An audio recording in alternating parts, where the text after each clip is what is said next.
বর বলছে আজকাল তুমি এত ভাত কেন কম খাচ্ছ। আমি কিন্তু চিন্তা করছি ভাত খেলেই তো মোটা হয়ে যাব। দিন দিন যে পরিমাণ মোটা হচ্ছি, যত বেশি ভাত খাবো ততই তো মোটা হব, ঠিক না? তাই একটু ভাত খাওয়াটা কমিয়ে দিচ্ছি। হ্যালো সবাইকে, গুড মর্নিং। প্রিয়াঙ্কা কর চ্যানেলে আবার একটা নতুন ভিডিওতে তোমাদেরকে অনেক অনেক স্বাগত জানাচ্ছি। অনেক দিন পরে আবার একটা ডেলি ব্লগ নিয়ে চলে এলাম। ডেলি ব্লগ তো এখন আর আগের মতো করাই হয় না। তার মধ্যে এখন এমনও হয়ে যাচ্ছে সপ্তাহে দুটো কি একটা ভিডিও দিতে পারছি। কোনো সপ্তাহে তো এমন হচ্ছে পুরো সপ্তাহে একটাই ভিডিও দিচ্ছি। যত বেশি না খাবার খাই তার থেকে বেশি কিন্তু আমি মোটা হয়ে যাচ্ছি। আগে আমি এত মোটা ছিলাম না, আজকে থেকে 1 থেকে 2 বছর আগে আমি অনেকটাই রোগা ছিলাম, হঠাৎ আমি মোটা হয়ে গেছি। যার জন্য আমি ডাক্তারও দেখিয়েছি, কিন্তু ডাক্তার বলেছে আমার শরীরে এমন কোনো রোগ নেই যার জন্য আমি মোটা হচ্ছি, হয়তো এটা এমনিতেই হচ্ছে। কিন্তু আমি যখন আমার বরকে বলি আমি তো দিন দিন মোটা হয়ে যাচ্ছি, তাই খাবারটা একটু কমিয়ে দিতে চাই, ও বলে তুমি একদমই মোটা হওনি, আগের থেকে একটু হয়েছো কিন্তু ভালো লাগে দেখতে, মোটা তো তুমি একদম হওনি, খাবার দাবার কমানোর একদমই দরকার নেই। আজকে কিন্তু ঘুম থেকে অনেক সকালে উঠেছি, ওই 6:30 কি 7টার দিকে উঠেছি।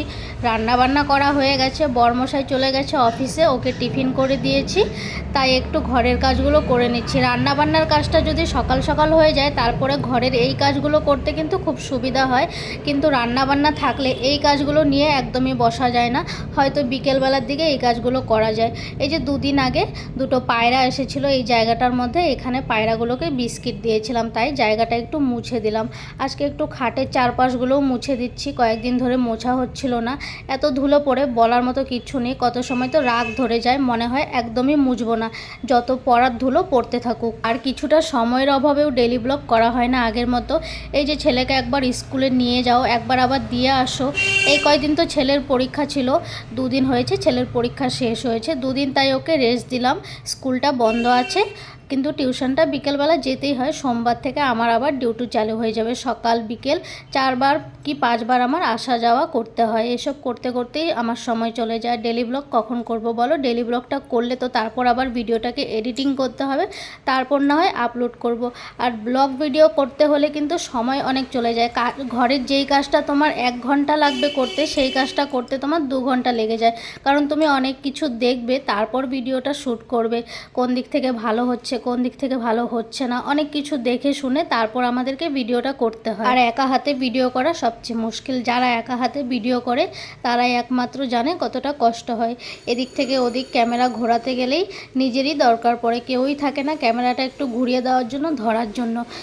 একা হাতে ভিডিও করা খুব কঠিন কাজ, তোমরা যারা করো তোমরা সেটা নিশ্চয়ই জানো। কথা বলতে বলতে কিন্তু অনেকগুলো কাজই করে নিলাম, অনেকগুলো কাজ বলতে শুধু একটা রুমেই এখনও আছি, এই রুমটার ভেতরেই কাজগুলো করছিলাম। ওই জানলার চারপাশটা মুছে দিলাম, তারপর খাটের চারপাশটা মুছে দিলাম, বিছানাটাও গুছিয়ে নিলাম। বালিশের কভারগুলো আজকে সব খুলে দিলাম, ধুয়ে দেবো, আজকেই ধুয়ে দেবো, ধুয়ে শুকিয়ে আবার আজকেই লাগিয়ে দেবো। বেশ কয়েকদিন ভালোই বৃষ্টি হলো, বৃষ্টির জন্য কাপড় কিন্তু তেমন শুকোতে চাইতো না, কাপড়ও কেচেছি, 2-1টা এমনভাবেই কেচেছি, অল্প অল্প করে কেচে দিতাম। রোজের কাপড় তেমন ছিলও না, যা ছিল সঙ্গে সঙ্গে কেচে দিতাম। আজকে একটু রৌদ্র উঠেছে, আজকে না কালকেও রৌদ্র উঠেছে, আজকেও উঠেছে, তাই আজকে একটু কাপড় কেচে দিলে কিন্তু শুকিয়ে যাবে। এই কয়দিন যেমন কাপড় কেচে দিলে শুকোতেই চাইতো না, বিকেল হয়ে যেত, সন্ধে হয়ে যেত, কাপড় কিন্তু একটু একটু ভেজাই থেকে যেত। যাই হোক, ওই রুমের কাজগুলো হয়ে গেল, তারপরে এই রুমটায় চলে এলাম। কয়েকটা কাপড় শুকিয়ে গেছে, জালনায় মেলা ছিল, এগুলো নামিয়ে এখন ভাঁজ করলাম। ছেলে আজকে আমাকে একটু ভিডিও করে দিচ্ছিল, অনেকটা হেল্প করে দিয়েছে ছেলে আজকে আমাকে। ওকে বলছিলাম কি কেমন করে কি করতে হয়, ও কিন্তু ট্রাইপডের সামনেই দাঁড়িয়েছিল, তোমরা হয়তো বুঝতেই পারছো ছেলে আমার ভিডিও করে দিচ্ছে। এমনিতে আমি কিন্তু এত সুন্দরভাবে ভিডিও করতেই পারি না, ডেলি ব্লগ করতে গেলে আমার খুব অসুবিধা হয়, কারণ কেউই থাকে না। আমার বর তো জীবনেও করবে না, এসবও পছন্দও করে না, করেও দেবে না, ভিডিও দেখেও না কোনো দিন, আর করা তো দূরের কথা। কাপড়গুলো ভাঁজ করে এই ক্যাবিনেটটার ভিতরে রেখে দিলাম। আর আমার ছেলেকে দেখো বাবু মশার মতন শুয়ে আছে, কথা বলছে ওর দিদনের সঙ্গে। ওকে একটা ফোন দিয়েছে ওর বাবা, ওর বাবার একটা পুরনো ফোন খারাপ হয়ে গেছে, পুরোই খারাপ হয়ে গেছে, ডিসপ্লেও চলে গেছে, শুধু একটু একটু দেখা যায়। ওই ফোনটা ওকে দিয়েছে শুধু ওই কথা বলার জন্য, যেমন আমার মা মাঝে মধ্যে ফোন করে আমাকে না পেলে আমার ছেলের সঙ্গেই কথা বলে, তাই ওকে ফোনটা দিয়েছে। যখন থেকে ফোনটা দিয়েছে ও শুধু আমার মার সঙ্গে, আমার ভাইয়ের সঙ্গে, আমার বাবার সঙ্গে, দিদন দাদু মামা এসব ছাড়া তো ও কিছু চেনেই না, ওদের সঙ্গে সারাক্ষণ লেগে থাকে। বেশি জল দিবা না।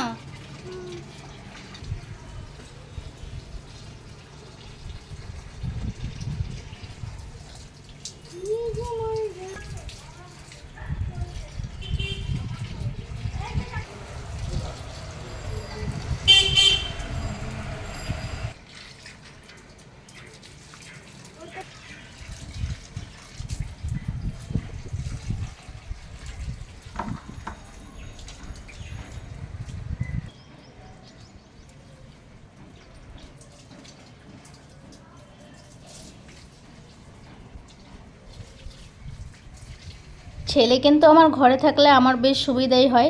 তোমরা তো দেখলেই ফুল গাছে জল দিয়ে দিল। আমি ভাবছিলাম দেবো, কিন্তু বলল তুমি তো জল দিতে পারো না, তাই ও গিয়ে দিয়ে চলে এলো। আমার একটা কাজ শেষ হয়ে গেল, গাছে জল দেওয়া। এখানে বসে বসে আবার যেন কি করছিল, ওর পেনগুলো নিয়ে খেলছিল হয়তো। আমি এদিকে একটু কাজ করে নিচ্ছি ছোটো মোটো। রান্নাবান্না শেষ হয়ে গেছে, সবচেয়ে বড় কাজ শেষ। তাই অনেক দিন পরে সময় বের করে একটু আজকে একটা ডেলি ব্লগ করলাম। এই 8 থেকে 8.5 মিনিটের ডেলি ব্লগটা করতে কিন্তু সারাদিন চলে গেছে। ওই সকাল থেকে দুপুর অবধিই করেছি, এটাই কিন্তু সারাদিন চলে গেছে। আবার এটা যখন এডিট করতে বসবো তখন কিন্তু 1 থেকে 2 ঘন্টা অনায়াসে চলে যাবে। কি করে টাইম চলে যায় একদমই বোঝা যায় না। আর এইসব ভিডিও নিয়ে বসলে তো অনেক সময় চলে যায়, যেই সময়টা ঘরের অনেক কাজ করে নেওয়া যায়, কিন্তু উপায় নেই। যখন করছি জিনিসটা করতে যখন ইচ্ছে হয়েছে, যখন ভাবলাম কিছু একটা করব, তখন এটাকেও তো টাইম দিতেই হবে। ঘরগুলো এখন মুছে নিচ্ছি, দুটো রুম কিন্তু মোছা হয়েই গেল, হল রুমটা বাকি আছে সেটাও মুছে নেব। আর আজকে সকালে ঘুম থেকে উঠে মাংসর ঝোল ভাত করলাম। বড়মশাই নিয়ে গেছে টিফিন, ওকে একটা আলু ভাজা করে দিয়েছি, মাংসর ঝোল দিয়ে আলু ভাজা দিয়ে নিয়ে গেছে। একটাই আলু ভাজা করে ওকে দিয়েছি। ছেলেকে ভাবছি এখন আলুটা কমই দেব, আর আমার তো আলু খেতে একদমই ভালো লাগে না। ছেলেকে বলেছিলাম চান করে এসে ঠাকুর নমস্কার করো, আমার কিন্তু চান পুজো হয়ে গেছে। আর দেখো উল্টো গেঞ্জি পরে বসেছিল, আমি এসে দেখলাম বলে গেঞ্জিটা আবার সোজা করে পরলো। খাওয়া দাওয়া কিন্তু কমপ্লিট হয়ে গেল আমাদের, মোটামুটি অনেক কাজ হয়ে গেছে। খাওয়া দাওয়া কমপ্লিট করে রান্নাঘরে কয়েকটা বাসন আছে, বাসনগুলো মাজবো। এগুলো আগে মেজে রেখেছিলাম, এই বাসনগুলো এখন ঠিক করে রেখে দিচ্ছি। এখন হয়তো 3:30 কি 4টে বাজে। খাবার দাবার শেষ করে বাসনগুলো গুছিয়ে রাখলাম। বাসন আছে এখনও বেসিনে কতগুলো, ওইগুলোও মেজে দিতে হবে। এই বাসনগুলো গুছিয়ে রেখে তারপর যাব একটু বাথরুমে। ওই যে কাপড়গুলো রেখেছিলাম সকালবেলায় খুলে রেখেছি, বালিশের কাপড়গুলো, ওইগুলো আবার ধুয়ে রেখেছি, এখনও শুকোতে দিইনি, শুকোতে দিয়ে দেব। আজকে একটু দেরি হয়ে গেল, ধুয়ে রেখেছি অনেকক্ষণই হয়ে গেছে, কিন্তু মেলাই হচ্ছিল না।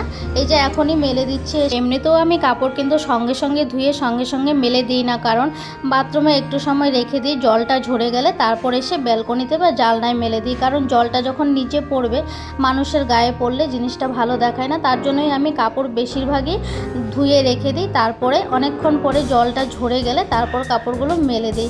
আজকের ভিডিওটা তোমাদের কেমন লাগলো অবশ্যই কমেন্টস করো। আর যারা আমার চ্যানেলে নতুন তাদেরকে বলছি, আমার চ্যানেলটিকে তোমরা কিন্তু সাবস্ক্রাইব করে রেখো। সাবস্ক্রাইব করলেই হবে না, ভিডিওগুলো তোমরা একটু দেখবে, তোমাদের কাছে এটাই আমার অনুরোধ। ভিডিওগুলো তোমরা না দেখলে কে দেখবে বলো? তোমাদের জন্যই ভিডিও করা হয়। ভিডিও ভালো লাগলে লাইক করো, শেয়ার করো, কমেন্টস করো। আর যারা ফেসবুক থেকে দেখো তাদেরকে বলছি আমার ফেসবুক পেজটিকে তোমরা ফলো করে দিও। আমার ফেসবুক পেজটির নাম হলো প্রিয়াঙ্কাস লাইফস্টাইল। চলো টাটা বাই বাই, আবার দেখা হবে নতুন একটা ভিডিওতে। টাটা, সবাই ভালো থেকো।